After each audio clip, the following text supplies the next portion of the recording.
प्रभु मसीह के मधुर और सामर्थ्य नाम में आपको जय मसीह की। डेली बाइबल संदेश में आपका हार्दिक स्वागत है। परमेश्वर का धन्यवाद। यदि आज आप और हम जीवित हैं तो केवल परमेश्वर की दया और उसके अनुग्रह की वजह से हैं। आज 5 अप्रैल है और परमेश्वर का धन्यवाद कि हम आज भी जीवित हैं। वरना यदि आप अखबार उठाकर देखें या न्यूज़ को सुने तो आपको समझ में आएगा बहुत सारे लोग हमसे ज़्यादा काबिल और पैसे वाले लोग, धनी लोग इस संसार को छोड़कर चले गए, जो कल तक इस संसार में थे, आज इस संसार में नहीं है। लेकिन परमेश्वर ने आपको और मुझे एक अवसर दिया है, एक मौका दिया है, ताकि फिर से हम अपने जीवन को परमेश्वर को प्रसन्न करने वाला जीवन जी सकें, परमेश्वर हमारे जीवन से प्रसन्न हो सके। यदि आपके जीवन में ऐसा कोई पाप है, ऐसी कोई बुराई है, तो परमेश्वर से क्षमा मांगे, परमेश्वर से माफ़ी मांगे और आज के इस दिन को एक नए दिन की तरह अपने जीवन में इस्तेमाल करें और परमेश्वर को अपने जीवन से महिमा दें। आज के मनन के लिए हम तीतुस की किताब 3 अध्याय और उसकी 8वीं आयत से हम पढ़ेंगे। तीतुस की किताब 3 अध्याय और उसकी 8 आयत में यहाँ पर पौलुस तीतुस को चिट्ठी लिखते हैं, पत्र लिखते हैं। और कल हमने देखा था कि पौलुस तीतुस से कहते हैं कि कलीसिया के लोगों को, क्रेते के लोगों को समझाना कि उद्धार पाने से पहले उनका जीवन कैसा था और अब जब उन्होंने उद्धार पा लिया है तो उनके जीवन में क्या क्या परिवर्तन दिखाई देना चाहिए, क्योंकि उन्होंने यीशु मसीह पर विश्वास किया है और परमेश्वर की दया और अनुग्रह की वजह से उन्होंने उद्धार पाया है। तो प्रियो, हमारे भी जीवन में ऐसा ही है। जब हमने यीशु मसीह के बारे में सुना, उसके क्रूस और उसके बलिदान के बारे में सुना, तो हमने प्रभु से अपने पापों की क्षमा मांगी, हमें क्षमा किया गया, नया जीवन दिया गया है। अब उसके बाद परमेश्वर हमसे क्या आशा रखता है, वो चीज़ हम 8वीं आयत से आगे देखेंगे। यहाँ पर पौलुस कहता है, ये बात सच है और मैं चाहता हूँ कि तू इन बातों के विषय में दृढ़ता से बोले, इसलिए कि जिन्होंने परमेश्वर पर विश्वास किया है वे भले भले कामों में लगे रहने का ध्यान रखें। ये बातें भली और मनुष्यों के लाभ की है। देखा, जिन लोगों ने परमेश्वर पर विश्वास किया है, इस संसार में से बहुत सारे लोग हैं जो उस परमेश्वर को जानते ही नहीं हैं, इसलिए वो उस पर विश्वास नहीं कर सकते। लेकिन आपने और मैंने उस परमेश्वर को सुना है, जाना है, समझा है, उस पर विश्वास किया है, तो इसलिए पौलुस कहता है जिन्होंने उस पर विश्वास किया है अब वो भले कामों में लगे रहने का ध्यान रखें। याद रखिएगा, हमारा उद्धार भले कामों की वजह से कभी नहीं होता है। हमारा उद्धार परमेश्वर की दया, उसके अनुग्रह की वजह से होता है, हमारे विश्वास की वजह से। जब हमने यीशु मसीह के द्वारा परमेश्वर पर विश्वास किया तो परमेश्वर ने हम पर दया की है, अनुग्रह किया है और हमने उद्धार पाया है। यदि हमने उद्धार पाया है तो हमारा उद्धार अब हमारे जीवन से, हमारे जीवन के चाल चलन से, हमारे कामों से दिखाई देना चाहिए। इसलिए पौलुस कहता है कि जिन्होंने उस पर विश्वास किया है वे भले भले कामों में लगे रहने का ध्यान रखें। अब आप अपने बारे में सोचिए, आप जो काम करते हैं क्या वो काम परमेश्वर की नज़र में भला है? चाहे वो कुछ भी काम हो, पवित्र आत्मा जो परमेश्वर ने हमें दिया है, वो पवित्र आत्मा हमें बताता है कि परमेश्वर की नज़र में ये काम भला है या बुरा है। पवित्र आत्मा का काम है ये, पवित्र आत्मा हमें बताएगा। और जब पवित्र आत्मा हमें बताता है, ये हमारी जिम्मेदारी है कि हम उस काम को, यदि वो भला है तो उस काम को करने में हम अपना ध्यान लगाएं, और यदि बुरा है तो इससे पहले कि परमेश्वर का क्रोध हमारे जीवन पर आए, हमें उस बुरे काम को छोड़ देना चाहिए। क्यों? क्योंकि हमने यीशु मसीह पर विश्वास किया है, उद्धार पाया है। हम में और संसार के लोगों में फर्क होना चाहिए। बड़े शर्म की बात है, कई बार संसार के लोग बोलते हैं, मैंने कई बार उनको बोलते हुए सुना है, अरे हमारा धर्म तुम्हारा धर्म सब एक ही है। कितनी शर्म की बात है। एक नहीं है। उनके धर्म में हमारे धर्म में फर्क है। दुख की बात है कि कई बार अविश्वासी हमारे जीवन में कुछ भी फर्क नहीं देख पाते हैं। उनको लगता है हम और तुम सब बराबर हैं, सब एक से हैं। वो भी झूठ बोलते हैं, हम भी झूठ बोलते हैं। वो भी गाली बकते हैं, कई मसीह लोग भी गाली बकते हैं, और ऐसा लगता है उन लोगों को कि उनमें और मसीहों में कोई फर्क नहीं है। ये सबसे दुख की बात है। यदि मेरे जीवन को देखकर एक अविश्वासी कहे कि हमारा जीवन एक सा है, तो दुख की बात है। बल्कि उसे बोलना चाहिए, यार हम में और तुम में बहुत बड़ा फर्क है। आपके विचार, आपकी सोच, आपके आचरण, आपका व्यवहार, आपका स्वभाव एकदम अलग है। क्यों? क्योंकि मैं मसीह हूं, मैंने उद्धार पाया, मैंने यीशु मसीह पर विश्वास किया है, इसलिए मेरा विश्वास मेरे कामों से दिखाई देना चाहिए। पवित्र आत्मा परमेश्वर ने हमें इसलिए दिया है कि हमें बताए कि हमारे काम कैसे हैं। मैं आज भी मेरे कुछ पुराने कामों को जब सोचता हूँ, विचार करता हूँ, दुखी होता हूँ, निराश होता हूँ कि मैंने ऐसे काम क्यों किए जिससे मेरे विश्वास की नहीं, मेरे अविश्वास का परिचय मिलता था। इसलिए प्रियो, यदि आपने उद्धार पाया है तो ध्यान रखें कि आपका काम भला हो। और आगे लिखा, ये बातें भली और मनुष्यों के लाभ की है। 9 आयत में, पर मूर्खता के विवादों से, वंशावलियों और विरोध और झगड़ों से जो व्यवस्था के विषय में हो बचा रहे, क्योंकि वे निष्फल और व्यर्थ हैं। देखा, व्यवस्था के विषय में जो कन्फ्यूजन है, व्यवस्था के विषय में जो तर्क वितर्क है, व्यवस्था के विषय में जो झगड़ा है, ऐसी चीज़ों से बचा रहे। व्यवस्था मतलब पुराना नियम। बाइबल के अंदर अधिकतर जगह जब व्यवस्था लिखा होता है तो वो पुराने नियम की व्यवस्था की, पुराने नियम की बात होती है।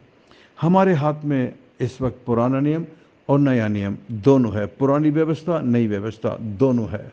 लेकिन उस ज़माने में केवल पुराना नियम उनके पास था, और उस विषय पर कई लोग तर्क वितर्क करते थे, कई लोग झगड़ा करते थे, कई लोग उसका विरोध करते थे, वंशावलियों को लेकर वाद विवाद करते थे जिनसे कोई मतलब नहीं है। इसलिए पौलुस तीतुस से कहता है, तू इन बातों से अलग रहना, क्योंकि ये निष्फल है, व्यर्थ है, कोई फायदा नहीं है।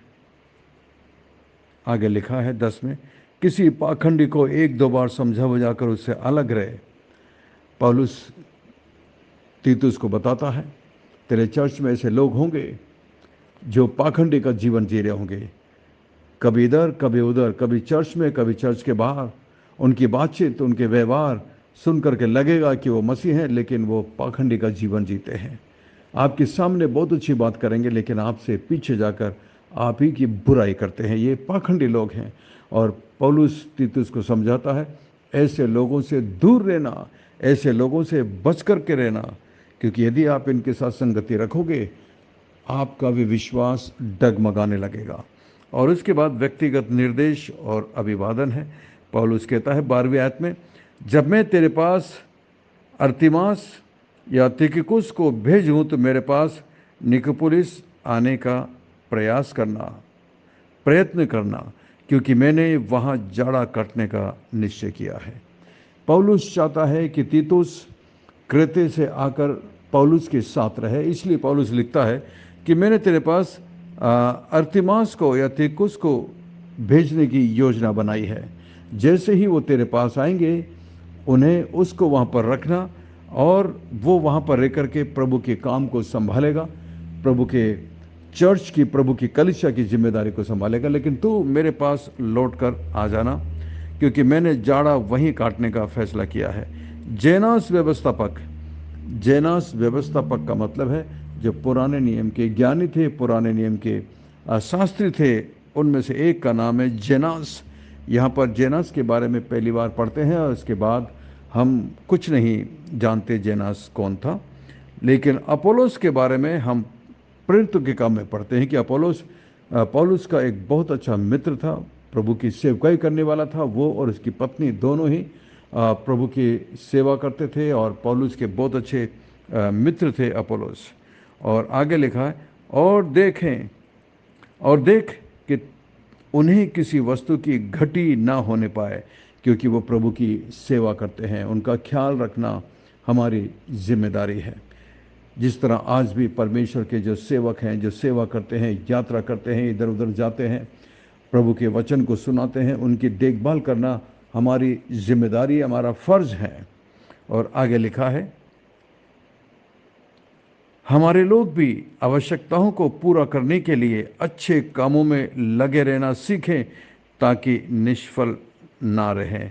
मेरे सब साथियों को तुझे नमस्कार। जो विश्वास के कारण हमसे प्रीति रखते हैं उनको नमस्कार। तुम सब पर अनुग्रह होता रहे। पौलुस पत्र का अंत बहुत ही अद्भुत तरीके से करता है। पौलुस कहता है, प्रत्येक से कहें कि वो अपने काम में लगे रहें, काम करना सीखें, अच्छे कामों में लगे रहें ताकि उनकी आवश्यकताओं की पूर्ति हो सके।